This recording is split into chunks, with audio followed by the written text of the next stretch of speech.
আসসালামু আলাইকুম। I news বাংলার আন্তর্জাতিক সংবাদে স্বাগতম। যত দ্রুত কাবুল ছাড়তে পারি ততই মঙ্গল, বললেন জো বাইডেন। বিদেশগামী আফগানদের কাছ থেকে চাঁদা তুলছে মার্কিন সেনারা।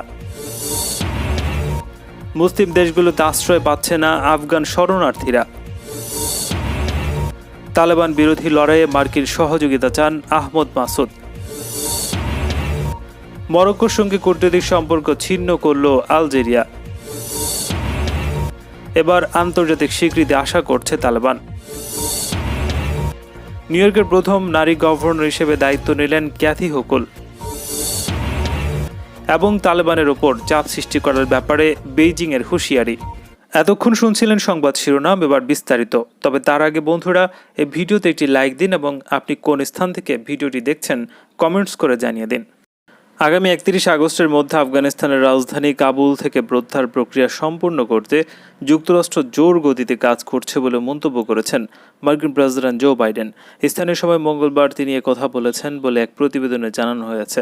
যুক্তরাষ্ট্রের মিত্র দেশগুলো কাবুল থেকে প্রত্যাহার প্রক্রিয়া সম্পূর্ণের সময়সীমা বাড়াতে দেশের প্রতি আহ্বান জানালেও বাইডেন সেটি কানে তোলেননি বলেই মনে হচ্ছে। প্রেসিডেন্ট বাইডেন জানিয়েছেন, কাবুল থেকে প্রত্যাহার প্রক্রিয়া যত তাড়াতাড়ি আমরা শেষ করতে পারি ততই মঙ্গল। এদিকে মার্কিন সংবাদ মাধ্যমগুলোর বরাত দিয়ে বিবিসি জানিয়েছে, আফগানিস্তানের রাজধানী কাবুল থেকে কিছু মার্কিন সেনাকে ইতিমধ্যে সরাতে আনা হয়েছে। যদি এর ফলে মার্কিন নাগরিক এবং সহযোগী আফগানদের নিরাপদে সরিয়ে আনার ক্ষেত্রে সেটি কোনো প্রতিবন্ধকতা সৃষ্টি করেনি। 9 দিন আগে তালেবান কাবুলের ক্ষমতা দখলের পর থেকে কমপক্ষে 70,700 মানুষকে বিমানে করে সরিয়ে নেওয়া হয়েছে। এছাড়া মঙ্গলবার তালেবান জানিয়েছে, নির্দিষ্ট সময়সীমার মধ্যেই প্রত্যাহার প্রক্রিয়া সম্পন্ন করতে হবে এবং এরপর ওই সময়সীমার কোনোভাবেই বাড়ানো যাবে না। মঙ্গলবার প্রেসিডেন্ট বাইডেন বলেছেন, আমাদের লোকদেরকে নিরাপদে কাবুল থেকে বের করে নিয়ে আসতে তালেবান বিভিন্ন পদক্ষেপ নিয়েছে। তিনি আরও বলেছেন, তালেবানের কর্মকাণ্ডের মাধ্যমেই তাদেরকে মূল্যায়ন করবে আন্তর্জাতিক সম্প্রদায়। বাইডেন জানিয়েছেন, বিমানের মাধ্যমে কাবুল থেকে মানুষকে সরিয়ে আনার কাজ খুব শিগগিরই শেষ হবে, কারণ আফগানিস্তানে ইসলামিক স্টেটের হুমকি ক্রমেই বাড়ছে।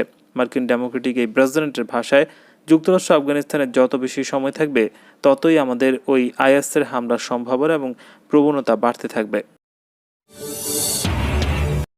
আফগানিস্তানের রাজধানী কাবুলের আন্তর্জাতিক বিমানবন্দর দিয়ে বিদেশ গমনে ইচ্ছুক ব্যক্তিদের কাছ থেকে মার্কিন সেনারা চাঁদা তুলছে বলে অভিযোগ পাওয়া গেছে।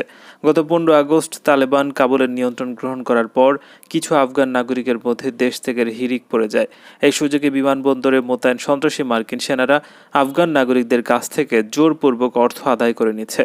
ইরানি বার্তা সংস্থা নূর নিউজ জানিয়েছে, মার্কিন নাগরিকদের নির্বিঘ্নে আফগানিস্তান থেকে পালিয়ে যেতে সহায়তা করার জন্য কাবুলের হামিদ কারজাই আন্তর্জাতিক বিমানবন্দরের নিরাপত্তায় মার্কিন মেরিন সেনাদের মোতায়েন করা হয়েছে। তারা বিমানবন্দরে ভিড় করা আফগান নাগরিকদেরকে বিদেশগামী বিমানে উঠিয়ে দিতে সহযোগিতা করার জন্য এক একজনের কাছ থেকে সুবিধা মতো $500 থেকে $2,000 পর্যন্ত হাতিয়ে নিচ্ছে। দেশ ত্যাগকারী আফগান নাগরিকদের উদ্ধৃতি দিয়ে নূর নিউজে খবর জানিয়েছে। এতে বলা হয়েছে, যারা চাঁদা দিতে পারছে না তাদেরকে কোনো ক্রমেই বিমানবন্দরে ঢুকতে দিচ্ছে না মার্কিন সেনারা, আর পশ্চিমাদের নিয়ন্ত্রিত গণমাধ্যমে খবর প্রচার করছে না। তবে এভাবে হুড়োহুড়ি করে দেশত্যাগ না করতে আফগান নাগরিকদের প্রতি আহ্বান জানিয়েছেন তালেবানের মুখপাত্র জবিউল্লাহ মুজাহিদ। তিনি বলেছেন, পশ্চিমা দেশগুলো আফগান নাগরিকদের নিয়ে তাদেরকে নিচু মানের কাজে নিয়োগ দেবে। তিনি আফগানিস্তানের জনগণকে দেশত্যাগ উৎসাহিত না করার জন্য আমেরিকার প্রতি আহ্বান জানিয়েছেন। মার্কিন সেনাদের চাঁদাবাজির ঘটনা আন্তর্জাতিক গণমাধ্যমে প্রকাশিত না হওয়ার কারণে সম্পর্কে পর্যবেক্ষকরা বলছেন, তালেবানের অগ্রাভিযানের মুখে আমেরিকা এবং ব্রিটেন সহ সবগুলো পশ্চিমা দেশ আফগান যুদ্ধের শোচনীয় পরাজয় বরণ করেছে। এ অবস্থায় এসব পশ্চিমা দেশের গণমাধ্যমে আফগানিস্তানের সবশেষ পরিস্থিতি সম্পর্কে বাস্তবতার উল্টো চিত্র তুলে ধরা হচ্ছে। এটাই স্বাভাবিক। তাদের মতে পরাজিত শক্তির গণমাধ্যমে আফগানিস্তান সম্পর্কে ইতিবাচক খবর আশা করা যায় না। তালেবানের আফগানিস্তান দখলের পর দলে দলে আফগানরা দেশ ত্যাগ করছে। অনেকেই দেশ ছাড়তে ব্যাপরা চেষ্টা করছেন। যুক্তরাষ্ট্র সহ ইউরোপীয় দেশগুলো আফগান শরণার্থীদের গ্রহণ করলেও বিশ্বের ধনী মুসলিম দেশগুলো এই কাজে এগিয়ে আসেনি। একমাত্র ইরান ছাড়া গুরুত্বপূর্ণ মুসলিম দেশগুলো তাদের গ্রহণ করা থেকে বিরত থাকছে। ইরানে ইতিমধ্যে 30 লাখের বেশি আফগান শরণার্থী বসবাস করছে। তালেবান কাবুল দখল করার পর ইরান আফগান সীমান্তের 3টি প্রদেশে জরুরি তাঁবু বসিয়েছে শরণার্থীদের জন্য। 57টি মুসলিম দেশের সংগঠন অর্গানাইজেশন ফর ইসলামিক কোঅপারেশন বা ওআইসি এর নীতি মেনে বড় সদস্য দেশ হলো ইরান। ওআইসির আরেকটি বড় সদস্য দেশ পাকিস্তান আফগান শরণার্থীদের আশ্রয় দিতে অস্বীকৃতি জানিয়েছে। পাকিস্তানের মতো সৌদি আরব এবং সংযুক্ত আরব আমিরাত তালেবানের প্রথম শাসনকে স্বীকৃতি দিয়েছিল। এখন ওআইসির নেতৃত্বে রয়েছে সৌদি আরব, কিন্তু আফগান শরণার্থীদের জন্য দরজা উন্মুক্ত করার বিষয়ে তেল সমৃদ্ধ দেশটি এখনও নীরব। সংযুক্ত আরব আমিরাতও একই অবস্থান নিয়েছে। দেশটি শুধু ভ্রমণ করিডর হিসেবে 5,000 আফগানকে সাময়িক আশ্রয় দিচ্ছে, তাও যুক্তরাষ্ট্রের অনুরোধে। মাত্র 10 দিন আমিরাতে থাকতে পারবেন তারা। বাহরাইন বলছে আফগান শরণার্থীরা দেশটিতে ট্রানজিট সুবিধা নিতে পারবেন, কিন্তু তাদের আশ্রয় দেওয়ার বিষয়ে কোনো মন্তব্য করেনি দেশটির কর্তৃপক্ষ। মুসলিম বিশ্ব এবং ওআইসি প্রভাব বিস্তার করতে আগ্রহী তুরস্ক জানিয়েছে তারা আফগান শরণার্থীদের আশ্রয় দিতে প্রস্তুত নয়। পুনরায় তুর্কি খেলাফত প্রতিষ্ঠা করতে চাওয়া প্রেসিডেন্ট রিসেপ তাইপ এরদোয়ানের কাছে আফগান শরণার্থীরা মুসলিম ভাই নয়, বরং এড়িয়ে যাওয়ার মতো বোঝা। এমনকি আফগান শরণার্থীদের ঢেউ থামাতে ইরান সীমান্তের দেয়াল তুলছে তার প্রশাসন। তালেবানের নাটকীয় কাবুল দখল ছিল কোনো লড়াই ছাড়াই, কিন্তু যত দিন যাচ্ছে প্রতিরোধের ইঙ্গিত পাওয়া যাচ্ছে। আফগানিস্তানের তালেবান বিরোধী লড়াইয়ের সবচেয়ে বিখ্যাত আহমদ শাহ মাসুদের ছেলে আহমদ মাসুদ লড়াইয়ের অঙ্গীকারের কথা জানিয়েছেন। সম্প্রতি মার্কিন সংবাদ মাধ্যম দ্য ওয়াশিংটন লেখা এক নিবন্ধে তিনি লড়াইয়ে যুক্তরাষ্ট্রের সহযোগিতা চেয়েছেন।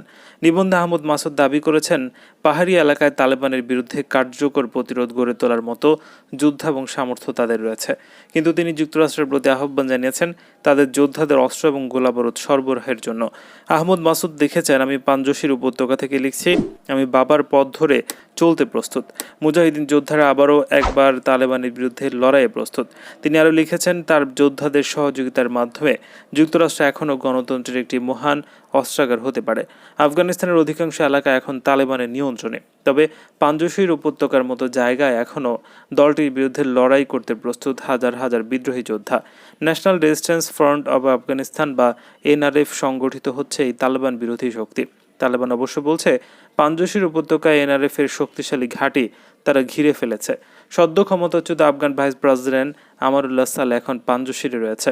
তিনিও এক টুইট বার্তায় জানিয়েছেন যে তালেবান এই উপত্যকার প্রবেশ মুখে তাদের বাহিনী জড়ো করছে।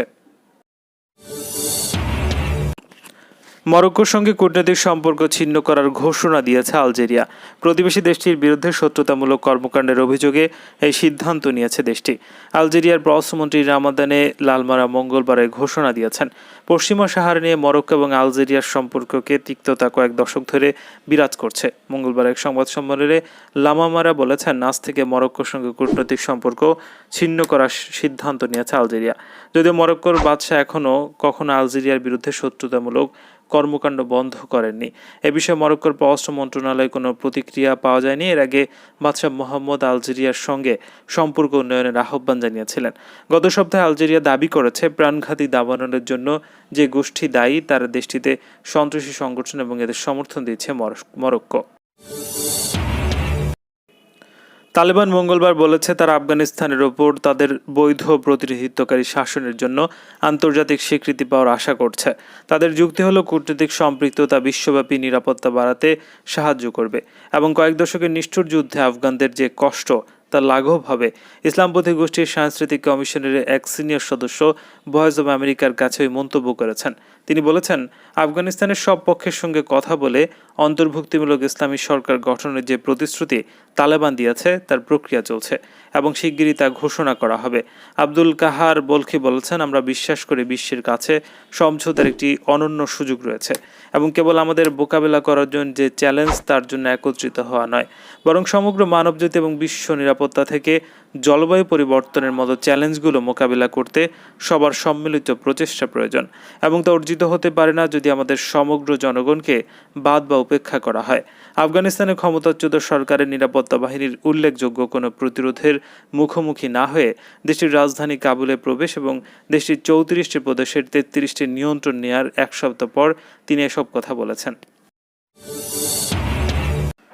নিউ ইয়র্কের প্রথম নারী গভর্নর হিসেবে দায়িত্ব নিলেন ক্যাথি হোকলো। সাবেক গভর্নর অ্যান্ড্রু কুমোর বিরুদ্ধে যৌন হয়রানির অভিযোগ নিয়ে গত কয়েক মাস ধরে জটিলতার পর রাজ্য সরকার কাজকর্ম আবার শুরু করতে এখন মরিয়া। হোকলো মঙ্গলবার ঠিক মধ্যরাতে রাজ্য সরকারের নিয়ন্ত্রণ গ্রহণ করেন। নিউ ইয়র্ক রাজ্যের রাজধানীতে এক সংক্ষিপ্ত এবং একান্ত অনুষ্ঠানে রাজ্যের পশ্চিমাঞ্চলের ডেমোক্রেট ক্যাথি হোকলো রাজ্যের প্রধান বিচারপতি জেনেট ডিফিয়ারের তত্ত্বাবধানে গভর্নর হিসেবে শপথ গ্রহণ করেন।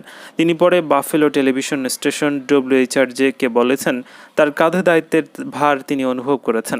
তিনি বলেছেন, আমি নিউ ইয়র্কবাসীকে বলবো আমি কাজ করছি এবং আমি সত্যি গর্বিত যে তাদের গভর্নর হিসেবে কাজ করতে পারছি এবং আমি তাদের হতাশ করব না।